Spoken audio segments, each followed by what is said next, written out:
ನಮ್ಮ ಕಾರ್ಯಕರ್ತರ ಆಸೆ ಏನಪ್ಪಾ ಅಂತಂದ್ರೆ ಒಂದ್ಸರಿ ಈ ಕಡೆ ಭಾರತ್ ಮಾತಾ ಕಿ, ಸ್ವಲ್ಪ ಈ ಕಡೆ.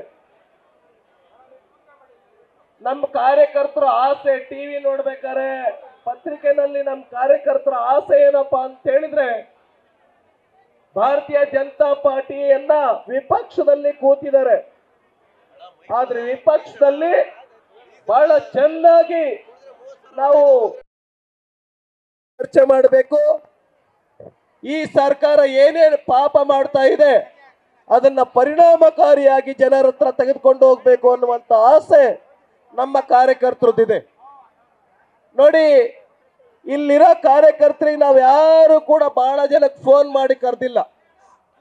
ಟಿವಿನಲ್ಲಿ ಪತ್ರಿಕೆಗಳಲ್ಲಿ ನ್ಯೂಸ್ ನೋಡಿ ನಮ್ಮ ಶಾಸಕರು ಮತ್ತೆ ನಮ್ಮ ಪ್ರಮುಖ ಕಾರ್ಯಕರ್ತರು ಹೇಳಿರೋದ್ರಿಂದ ಸ್ವತಃ ನಾವು ಖರ್ಚು ಮಾಡ್ಕೊಂಡು ಇಲ್ಲಿ ಬಂದಿದ್ದೇವೆ. ಇದು ನಮ್ಮ ಕಾರ್ಯಕರ್ತರ ಲಕ್ಷಣ ಅಂತ ಹೇಳಿದ್ರೆ ಇದು.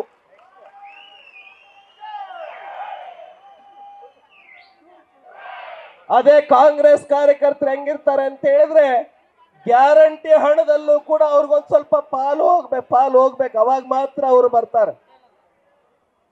ಆದ್ರೆ ನಮ್ಮ ಕಾರ್ಯಕರ್ತರು ಸ್ವತಃ ದುಡ್ಡು ಖರ್ಚು ಮಾಡ್ಕೊಂಡು ಬರ್ತಾರೆ, ದುಡ್ಡು ಖರ್ಚು ಮಾಡ್ಕೊಂಡು ತಿಂಡಿ ತಿಂತಾರೆ. ಆತ್ಮೀಯರೇ, ಈ ತೆರಿಗೆ ಮತ್ತು ಬೆಲೆ ಏರಿಕೆ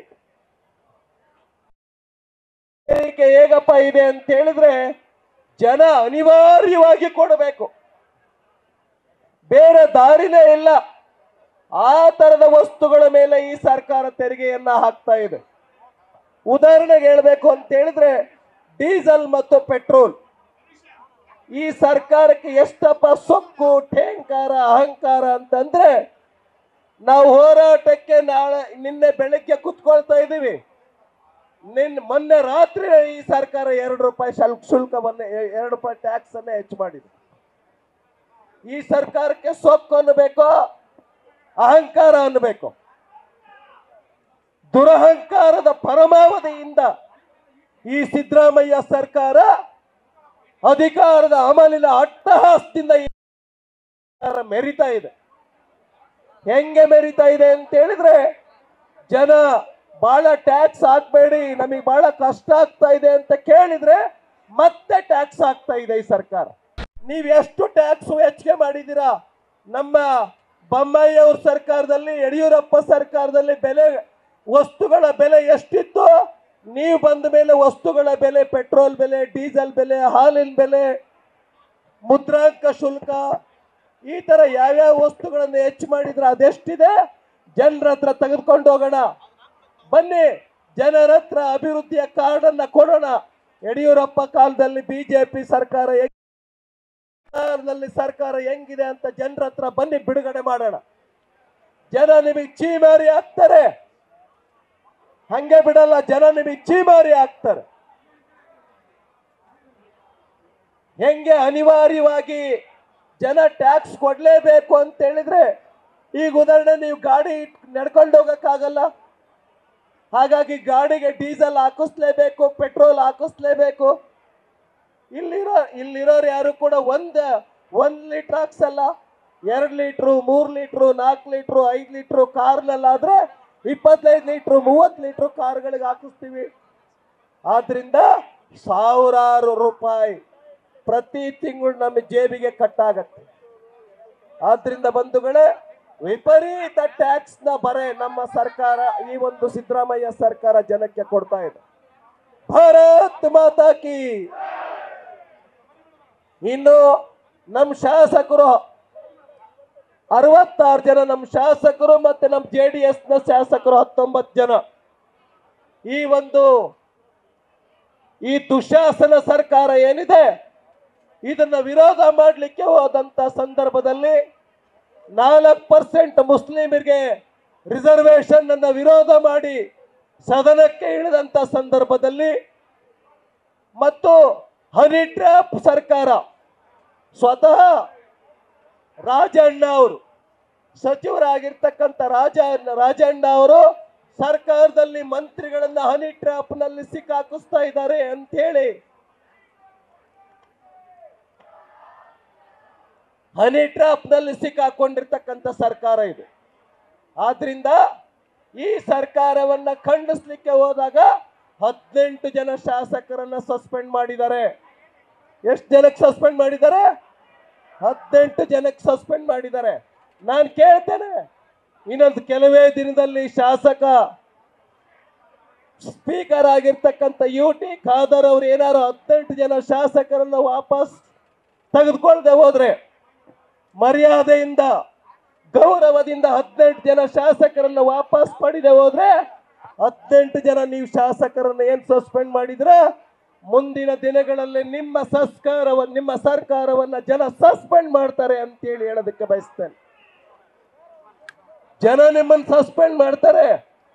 ಅಧಿಕಾರದ ಅಟ್ಟಹಾಸ, ಅಮಲು, ಅಹಂಕಾರ ಒಳ್ಳೆದಲ್ಲ. ಲಾಲು ಪ್ರಸಾದ್ ಯಾದವ್ನ ಕತೆ ಏನಾಯ್ತು? ಲಾಲು ಪ್ರಸಾದ್ ಯಾದವ್ನ ಕತೆ ಏನಾಯ್ತು? ಮುಲಾಯಂ ಸಿಂಗ್ ಯಾದವ್ ಕತೆ ಏನಾಯ್ತು? ಶರದ್ ಪವಾರ್ ಅವ್ರ ಕತೆ ಏನಾಯ್ತು ಮಹಾರಾಷ್ಟ್ರದಲ್ಲಿ? ಹಾಗಾಗಿ ಅಧಿಕಾರದಲ್ಲಿ ನಾನು ಶಾಶ್ವತವಾಗಿ ಮಳೆ ಹೊಡ್ಕೊಂಡಿರ್ತೀನಿ ಅನ್ನುವಂತ ಅಹಂಕಾರ ಸಿದ್ದರಾಮಯ್ಯ ಸರ್ಕಾರಕ್ಕೆ, DK ಶಿವಕುಮಾರ್ ಅವರ ಸರ್ಕಾರಕ್ಕೆ ಏನಿದೆ, ಇದು ಖಂಡಿತ ಒಳ್ಳೇದಲ್ಲ. ಜನ ನಿಮ್ಮನ್ನ ಚೀತು ಅಂತ ಹೇಳ್ತಾ ಇದ್ದಾರೆ. ಜನ ನಿಮಗೆ ಶಾಪ ಆಗ್ತಾ ಇದ್ದಾರೆ. ಒಂದ್ಸರಿ ಎಲ್ಲ ಟ್ಯಾಕ್ಸ್ ಹಾಕಿರೋದು, ಮೂರು ಸಾರಿ ಟ್ಯಾಕ್ಸ್ ಹಾಕಿದೀರಾ. ಹಾಲಿಗೆ ಎಷ್ಟು ಸಾರಿ ಟ್ಯಾಕ್ಸ್ ಹಾಕಿದಾರ? ಹಾಲಿಗೆ ಒಂದ್ಸರಿ ಕೈ ತೋರಿಸ್ಬೇಕು. 3 ಸಾರಿ ಟ್ಯಾಕ್ಸ್ ಹಾಕಿದೀರಾ. ನಿಮಗೆ ಸಿದ್ದರಾಮಯ್ಯ ಅವರೇ, ನೀವು ಕೂಡ ಬಹಳಷ್ಟು ಸರಿ ಶಾಸಕರಾಗಿದ್ದೀರಿ. 16 ಬಾರಿ ಬಜೆಟ್ ಅನ್ನ ಮಂಡನೆ ಮಾಡಿದಿರಿ. ನಿಮಗೆ ಮನಸ್ಸು ಒಪ್ಪುತ್ತಾ? ನಿಮ್ಮ ಮನಸ್ಸು ಒಪ್ಪುತ್ತಾ ಹೇಳಿ? ಜನ ಬಹಳ ಕಷ್ಟಪಟ್ಟು ಏನು ಟೀ ಕಾಫಿ ಅಂತೂ ಬಿಡಕ್ಕಾಗಲ್ಲ.